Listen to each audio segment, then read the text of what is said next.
Overland AI to showcase autonomy solutions at AUSA. Overland AI said it will take part in AUSA Global Force next week in Huntsville, where it plans to present Ultra, its fully autonomous tactical vehicle, as part of the Army's push to test new technology with troops in the field.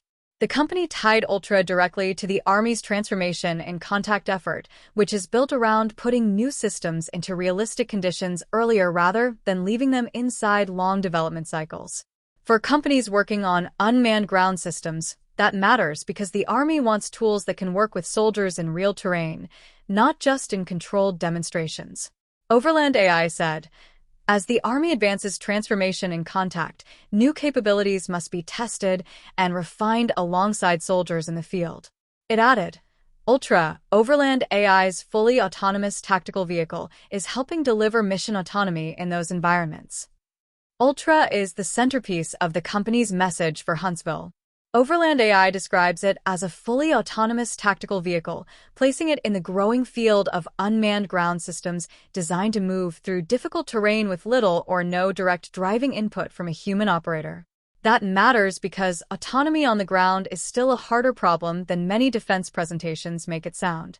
A ground vehicle has to deal with rough terrain, obstacles, route changes, weather, and the need to move with units that may be operating without fixed roads or predictable movement patterns.